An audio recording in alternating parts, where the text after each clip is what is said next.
Thank you all for joining us today. I know we had to reschedule this talk, so I really appreciate you connecting, and we're looking forward to hearing from Ed today. So Ed is from Siemens, Ed Bernardon.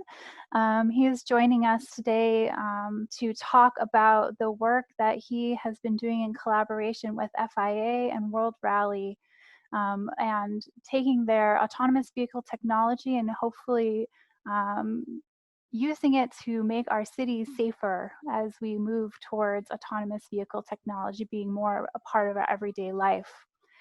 So without further ado, I'm going to go ahead and ask Ed to share your screen. If you have questions throughout the talk, please enter them into the Q&A, and we will answer questions at the end of the talk. Thank you. All right, thank you, Teresa, for the great introduction, and good morning, afternoon, or evening to everyone. And today, I'm going to talk to you about a practical application of autonomous vehicle technology in racing.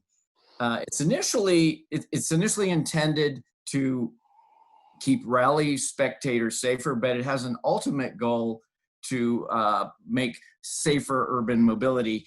And Siemens has teamed with Bentley Systems, that's our partner, as well as the FIA, which is best known as the sanctioning body for Formula One, rally, and sports car racing. And in the first phase of this project that I'm going to talk to you about today, we focused on simulation. And the simulation starts at the sensor level through to the vehicle level. And we've actually created 3D models, very accurate 3D models of the environment in which these cars run, and we've combined that all together, and we have what we call digital twins of the actual rally cars themselves, as well as all the components and the actual trees, the road, and everything that they run in when they run these rally events. So the goal is to use the challenging environment of racing to prove initially that AV, autonomous vehicle and connected vehicle technology can be used to keep spectators safe, and then apply what we learn there in technology that we want to apply in smart cities and urban environments to keep pedestrians safer. Now, rally is a big sport throughout the world. It's a little bit different than the type of racing that usually occurs, and it's not as familiar in the United States. So I'm going to start off, for those of you that aren't familiar with rally, with a short video so you can get a little bit of a feel of how rally works here.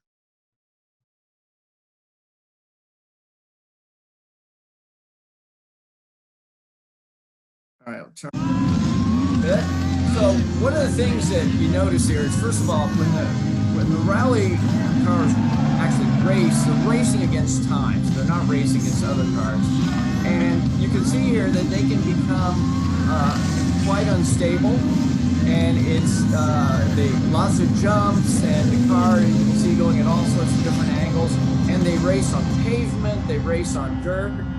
And I think one of the very interesting things about rally is that the spectators can actually stand almost right on the track. And that's actually what one of the problems is, in that in their search for that perfect Instagram photo, as you can see here, they can actually put themselves in danger. And if you look at the number of deaths that occur in racing, about half of them occur in rally, and many of those are actually spectators. So the idea here is, could we apply sensing technology, radars, lidars, cameras, whatever it might be, both in the car and in stationary units, to ultimately identify spectators that are in dangerous areas, and then use that information, send it back to race control, so the people at race control then can get somebody out there and get those people out of dangerous situations.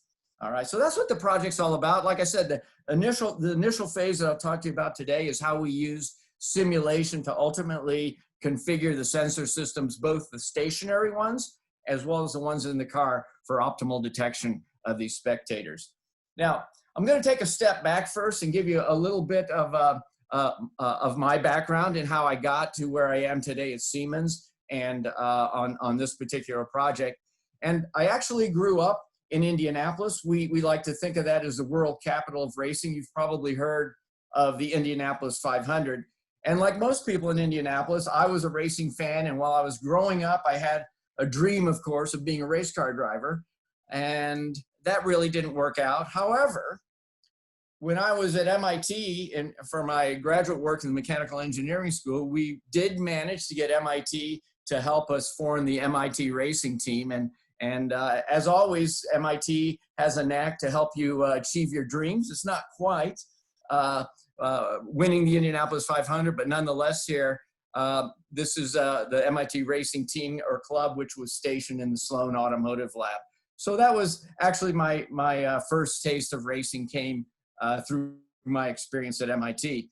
But it's, as they say in racing, if you want to make $1 million, you start with 2. So it was great as a hobby, but as far as my career went, I began working for General Motors for 3 years as an applications engineer for heavy duty transmissions in mining trucks. And then after my getting a master's in mechanical engineering at MIT, I worked at Draper Labs with a group that was building robots to make clothes. And the one that you see here, it's a folding robot that we worked on, and it's actually aligning the seams for a sleeve on a man's suit. And in this work, we gained a lot of knowledge on how to manipulate flexible materials with robotics. And then we applied that knowledge to developing machinery for aerospace and also to some extent the automotive industry to manufacture composite parts. So there's a lot of similarities in the fabrics, and we were actually building real hardware. They went into real factories, and we realized that it would be great if there was a simulation that helped us figure out how these composite materials deform as they go from the flat roll onto complex shapes. And we created a prototype when we were at Draper Labs, but ultimately left Draper and started a company called Composite Design Technology. Eventually it became known as VISTAGY, where we built CAD software, CAD-based software that would actually predict the deformation of composite materials as they were shaped into 3 dimensions. And most of our customers initially were in the aerospace industry, eventually racing teams, high performance automotive. And we grew the company from 4 people to about 80 people or so. And then Siemens acquired us in 2011. So I've been at Siemens now for almost 9 years. And it is a little bit of a shock at first, of course, in going from an 80-man company to one that has over 300,000 people. But there are the big company processes and procedures that you have to follow, but there's also great advantages. And one of the good things about Siemens is they do allow you to reach out and innovate. And as part of the Specialized Engineering Software group, I started working with a different division in the mobility area. And we're combining some of the simulation tools that we have in our group, Digital Industry Software, with what they have in the Intelligent Systems group. And that's really what led to the project that we have here with the FIA. And for those of you that may not be as familiar with Siemens, there's a variety of things that they do, from MRI machines to trains, gas turbines, wind turbines. I'm in the industrial software group, and on the bottom here, you can see some of the different things that we do within that group. Everything from lightweighting for cars to autonomous driving system electronics and connected vehicle technologies from our Intelligent Traffic Systems group, traffic simulation and safety. So that gives you a little bit of an idea of what Siemens does. And as I mentioned at the start here, this was a project that was done together with the FIA. And the FIA is well known as the sanctioning body for Formula One, as well as rally sports car racing. But there's another side to the FIA, and that's the mobility side. So the FIA Mobility, you could almost think of them as the AAA club of the world. Although the AAA is in the United States, they are the they have motoring clubs throughout the rest of the world, a total of 246 clubs in all, 165 which are dedicated to mobility. And as part of this, they have a mission ultimately to provide safe and affordable transportation all over the world. Their president is Jean Todt. I don't know if you're familiar with him, but he led the Ferrari Formula One team for many years to over 14 world titles, and later became the CEO of Ferrari. And in 2015, the UN Secretary General Ban Ki-moon actually appointed him as the first ever special envoy for road safety. And this next video shows you some of the things that they try and do. This is actually an FIA video, but ultimately is looking to help countries from the smallest villages to the largest cities to figure out how to apply technology or whatever it might be to help make urban mobility safer. So that gives you a little bit of an idea of the background of the FIA.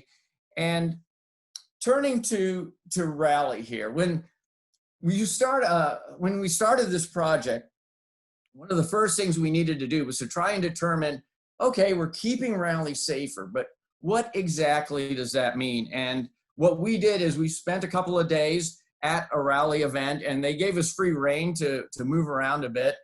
And this shows you some of the things that typically happen. Now, people and photographers like to find the places where the car is the most unstable, where you're going to get the most dramatic shot. And as you can see here, they go across these yellow lines and they actually hide in the weeds. And then when the car comes by, they pop up, so that except for that one moment when the car's coming by, these photographers and other people, they can't be detected, so the marshals can't get them to places that are safe. There's other areas here where, for instance, you can see here's an actual line that says, do not cross this boundary here. And you can see this is actually a heavily populated spectator area. And in my 2 days there, I actually went in and I said, well, I'm going to cross this line and see how long I can stay beyond the rope here. And you can see me here hiding in the trees. And those are the types of spectators here that we're actually trying to detect. We were very fortunate on this project to have two rally champions working with us. Robert Reed, who was a champion in the early 2000s, and Michel Mouton, who was probably one of the greatest of rally drivers of all time. And what we tried to do is quantify more directly, where are these unsafe areas? Where should we focus on trying to detect spectators? And it turns out that spectators initially gravitate to the most dangerous parts of any course. And you can see here, section 1 shows you turns. So they like to be on the exit of turns or on the entrance where the car tends to be a little bit unstable. Then there's those big, wide sweeping turns where the car's kicking up all sorts of dirt. That's another favorite. But probably one of the most popular, not surprisingly, is where there's jumps and the cars are airborne. And a lot of the times when they're airborne, they can become a little bit unstable, and those are especially dangerous areas. And then finally, one that was a little bit of a surprise was access roads. So these courses can be 10, 20, even 30 kilometers long. And wherever there's access roads, people can come on in. They don't even need a ticket. They can come in and congregate in some of these areas. So we tried to focus in on these particular types of features when we tried to design and configure the system. So step number 1 was to actually create a very accurate 3D model of the environment. And the way we did this is there's 2 parts to it. First part is we instrumented a car with differential GPS so we could know exactly where it was on the rally course. And then Bentley Systems, our partner on this project, came in and through the use of drones and LiDAR, actually scanned the track. And so here you can see the LiDAR car as it's going through. We also, like I said, we instrumented an actual rally car with differential GPS so we know exactly where it was positioned on the track. And from this, we then created a very, like I said, accurate model, 3D model of the actual course itself. So here you can see we're zooming through it. The accuracy here is plus or minus a couple of centimeters. And then ultimately, this will be the foundation for our simulation. So now we have, and as you can see here, except for the color of the trees, every tree, every rock, every parked car, whatever it might be that was on the course that day is now become part of the environment that we'll use in simulation. In addition to that, we utilized, Siemens has a CAD system called NX, so we utilize that system to, first of all, have a physically accurate model in the simulation, but also, more importantly, to determine where to place our sensors, to make sure they had a clear field of view for the cameras, to make sure the radar was placed such that it would work properly and not behind materials that might inhibit the signal. So from that, we then were able we have a model of the car, we have a model of the environment, and the next step now is to take what we call the scenarios, the unsafe scenarios that the FIA had described to us, and develop these within the simulation. So what you can see on here is the actual scan that was done by Bentley of the rally course. And what we're going to do now is, in the next step, was to work together with the FIA to determine where we wanted to place spectators, what behavior we wanted them to have relative to the different positions on the track and the movement of the car. And for this, we used a piece of software called Pre-Scan.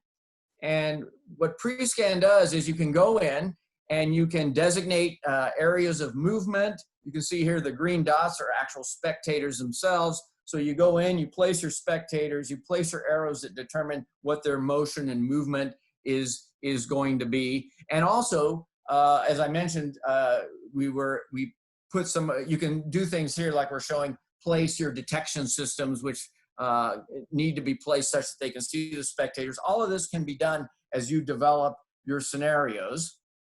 And this is what it looks like. Once you've designated what you want the spectators to do, then they actually become obviously 3D, and then you can run your simulations. So we'll let you see how that looks like. We're starting off here. This is an actual video. This is an in-car camera. And here is the simulation. So we're looking over the hood of the car. And so on the left, you have the, what we call the reality model with the vehicle in it. You can see our spectators that we've populated based on the specifications that we got from the FIA. And on the right there was the actual video. So it's very, very close, very, very similar to what's actually happening. And once you have this set up and you have the motion, the placement of your spectators, now you can start to design and conceptualize your system and try to determine what the components should be. So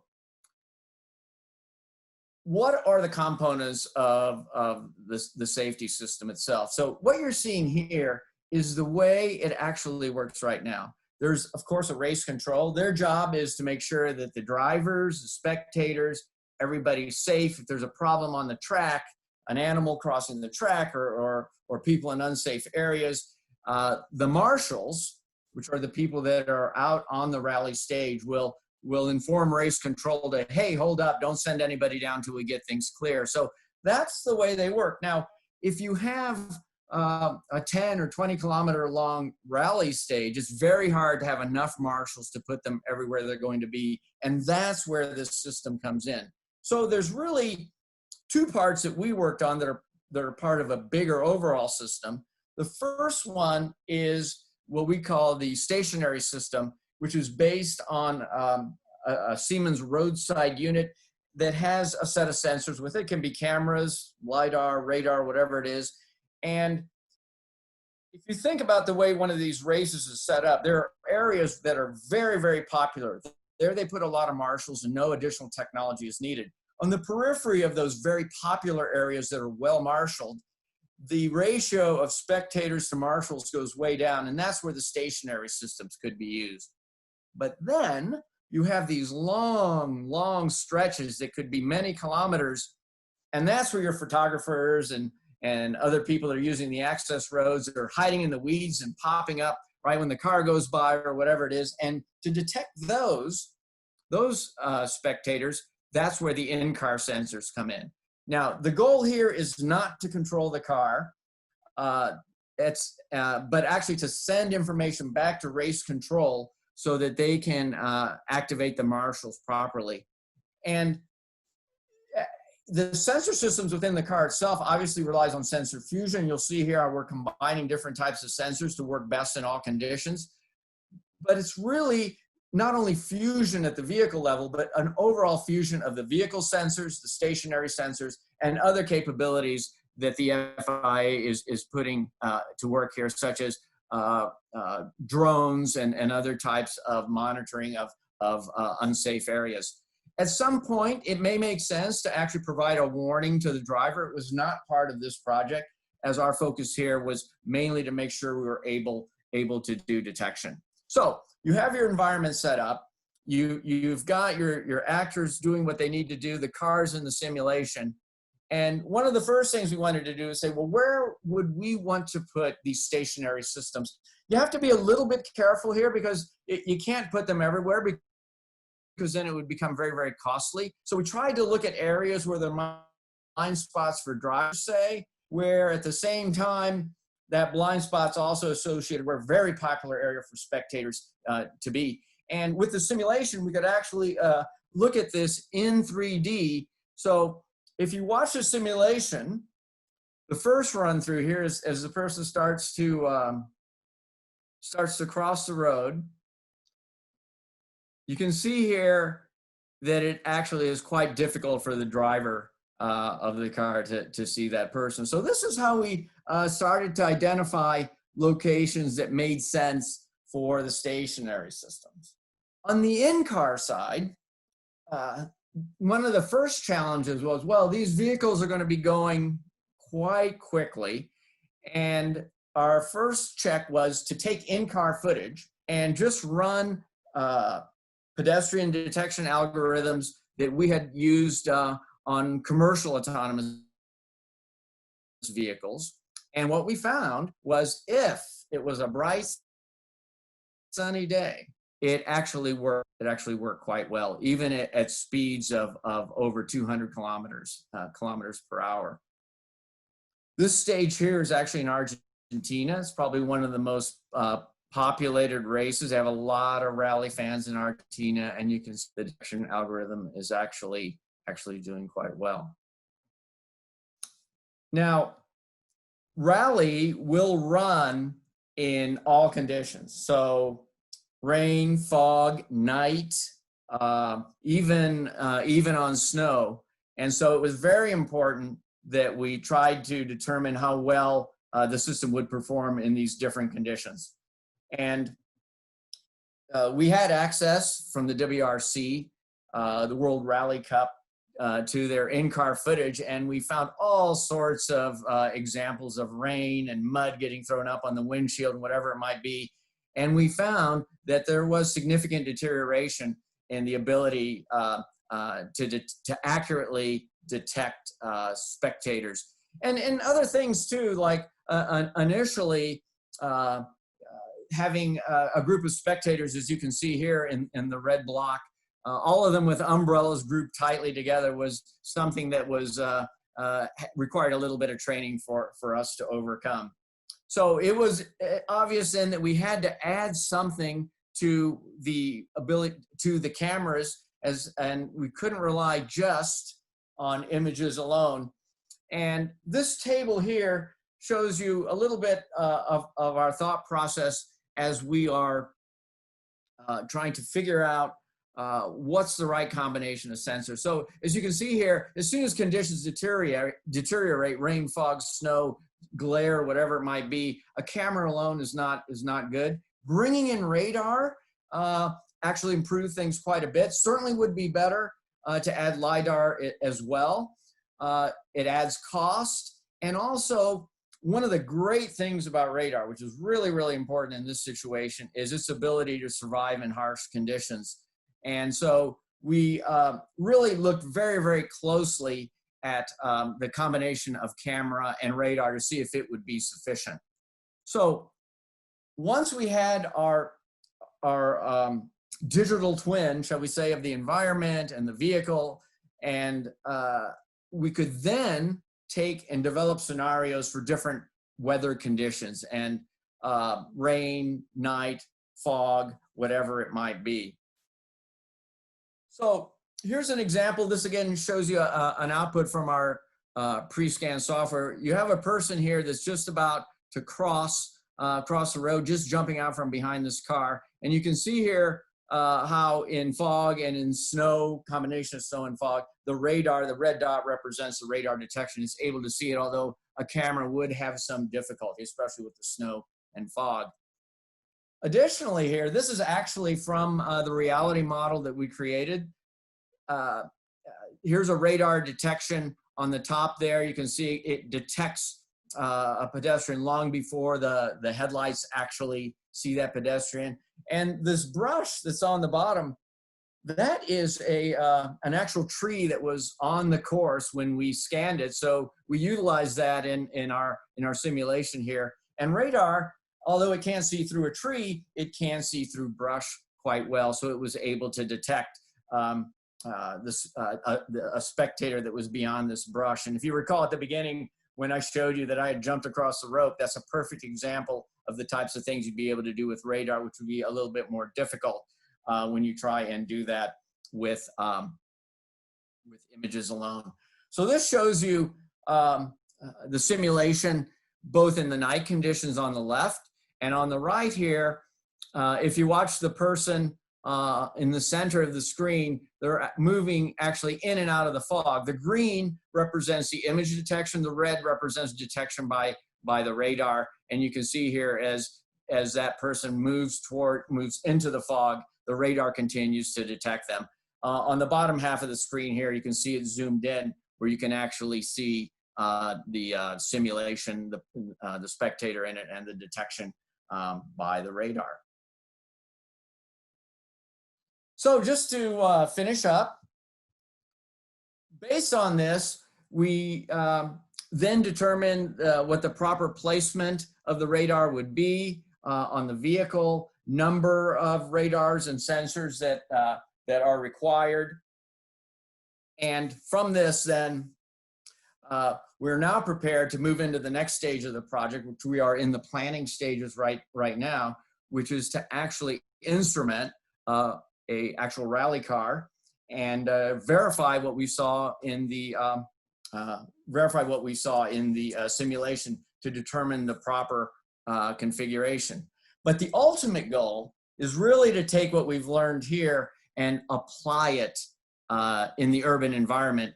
And on the right there, you can see our rally car in our simulation. And on the left is also simulation based on a digital twin of a city combined with a digital twin of a vehicle. And similarly there, very accurate model to centimeters of the actual city itself, and with the placement of the vehicle, the sensors, and the pedestrians in it. And again, that's the ultimate goal for what we're trying to do here. And that's about it. And thank you very much. Sorry, my mic didn't want to turn on. Thank you so much, Ed. What an exciting project. And thank you for bringing this to the MechE Alliance seminars. I'd like to open for questions. So to all of our participants, if you have questions for Ed on this topic, please use the Q&A or chat to submit your questions. I guess I have a quick question too, maybe just to get us started. Just from your very brief closing there, it seems like the in-vehicle technology you're considering using in an urban environment. Is there any way of applying the the pillar sensors that you were using as well. Have you considered that at all? I was just thinking about like either like major events when we start having them again, that kind of thing might be interesting applications there. Is that something you guys have considered? Yes, in fact, the typical applications of those is on street corners. I see. Being able to detect pedestrians that are crossing the street, and then with connected vehicles, sending that information to an autonomous car or even a traditional car as it approaches that intersection to let them know that they should slow down. It's almost like you could think of it also as being able to see around a corner, right, as a car is a right turn. You could also apply this in, like you said, at events potentially. One of the other applications we're thinking about here, it's a race application as well, but to use that on closed racing tracks where and detect the position of the, as they say, the corner workers or the marshals to make sure they stay safe as the race cars continue to go around. Yeah. Yeah, that makes a lot of sense. I'm thinking too, it was impressive thinking about how the in-vehicle sensors were sensing people that were not visible to the driver yet. And I could see that could be even implemented in traditional vehicles, or seeing a lot of the technologies that are being developed for autonomous vehicles sort of starting out in a traditional vehicle. So that could be a really interesting way to give drivers information that they don't have. Yeah. Our participants are being very shy about questions today. So just reiterating, if you have any questions for Ed before we close the sessions today, please type your questions into the Q&A or into the chat. You can also raise your hand.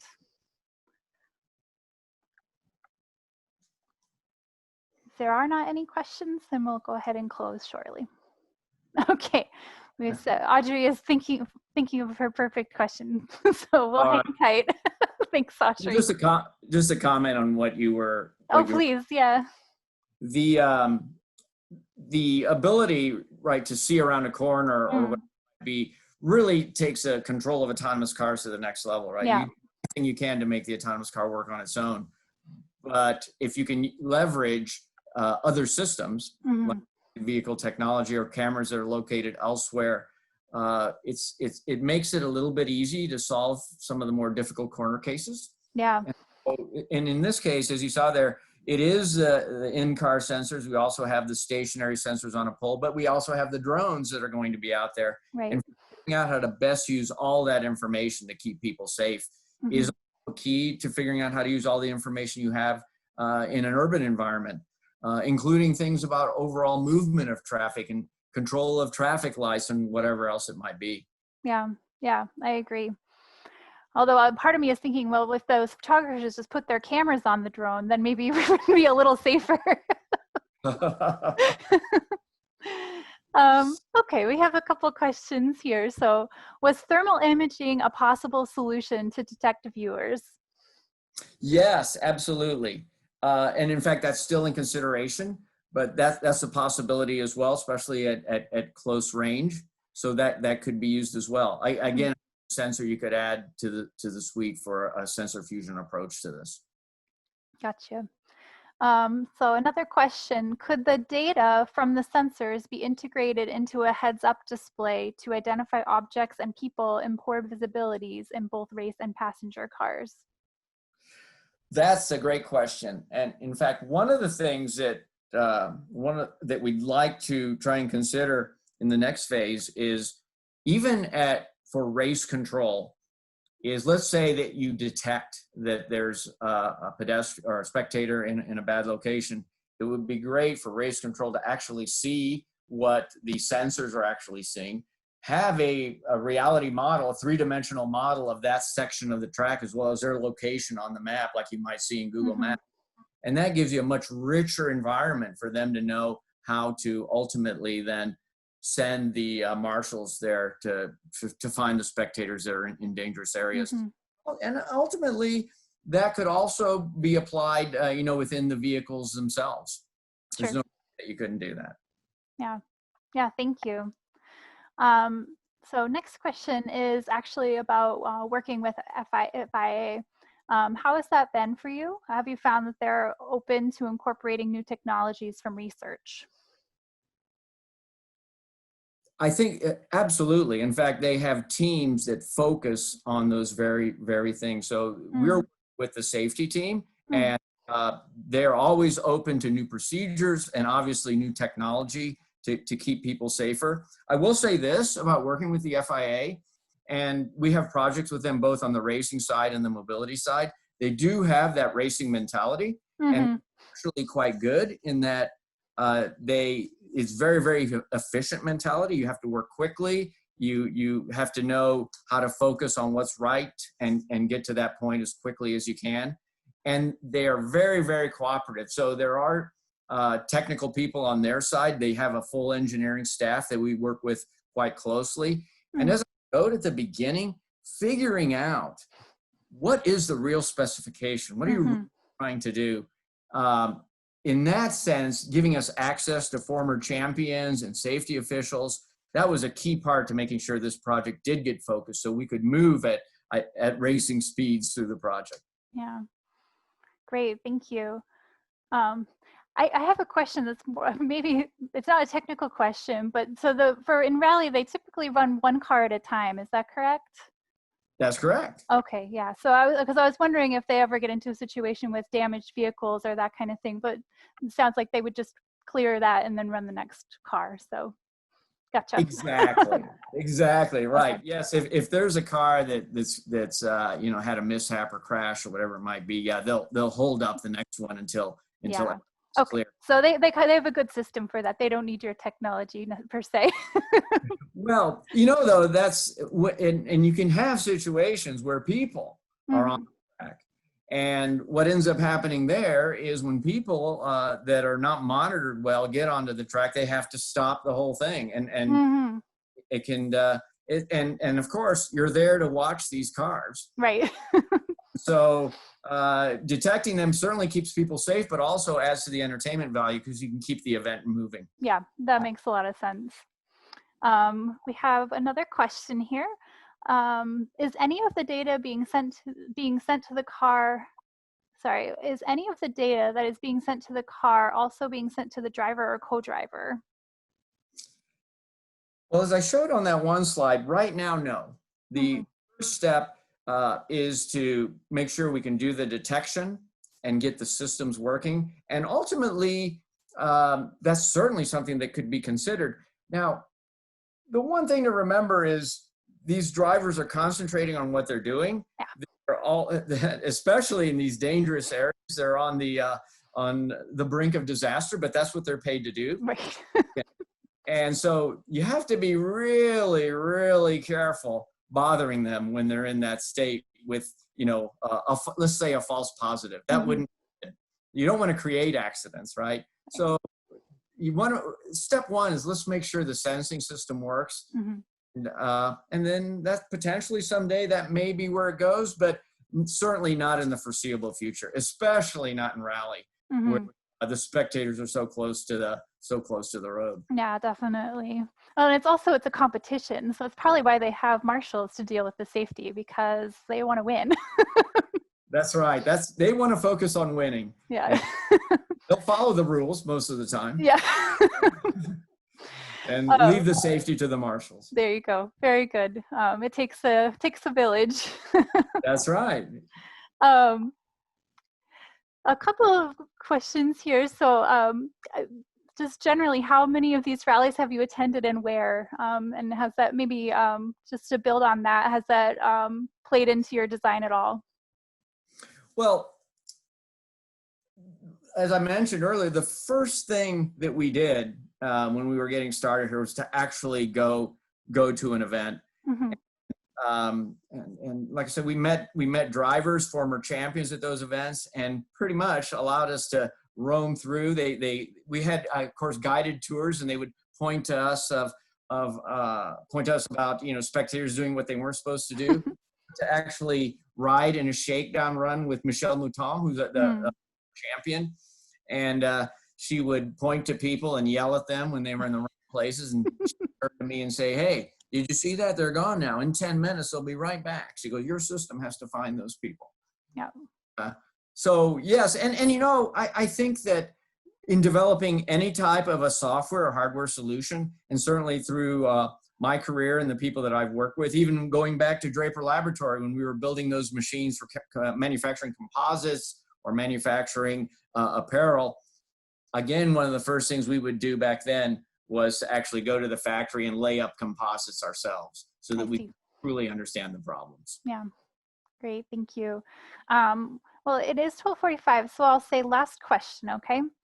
So the question is, how many marshals are there typically per kilometer of track? And what would be the typical delay between the centralized controller learning about an issue and the marshal arriving? Oh, what a great question. I know Audrey's killing it today. Yes, that's a great question. Well, like I mentioned earlier, there are areas where the marshals, well-marshaled areas, very, very popular. You have hundreds of people gathering. Mm-hmm. Obviously, no technology needed there. Then in the areas where adjacent to those, the spectator to marshal ratio goes a little bit higher. Possibly that's where we might deploy some of these stationary. Mm-hmm. There you could have a very quick turnaround, right? Because the marshals are there, just not looking in the right. Now the last one, which is when the car is sensing these people along this 20-kilometer route, and they're popping up in the middle of nowhere. Well, you know, you detect them. They're 5 kilometers down the road. There isn't a marshal that's nearby. Drive over there and get them out of there. So, right now, that would be it depends where you find them, how far away. But the signal would get back, obviously, almost instantly. Back to the race control. Reacting is going to be a little bit slower depending on how far away they are and what the conditions are where they're located. Gotcha. Okay, well, thank you so much. I've learned a lot and it's been a lot of fun. Thank you, Ed, for taking the time to be here for the MechE Alliance seminar, and for everyone for joining. I just want to let you know about our upcoming seminar before we close. So we've been trying to hold our seminars once a week, but next week we'll probably be taking a break and we'll be regrouping on Wednesday, July 1st to hear from another one of our MechE alumni, Dr. Albert Musa, who has built his career on improving safety around both fires and explosions. So it should prove to be quite exciting. So I hope you'll join us. When you log off, you'll actually receive a pop-up to join our mailing list if you'd like to be notified of the upcoming seminars. So thank you again, Ed, and thank you, everyone. Have a wonderful afternoon or evening or day, depending on where you're joining us from. See you next time. Bye. Thank you very much. Bye.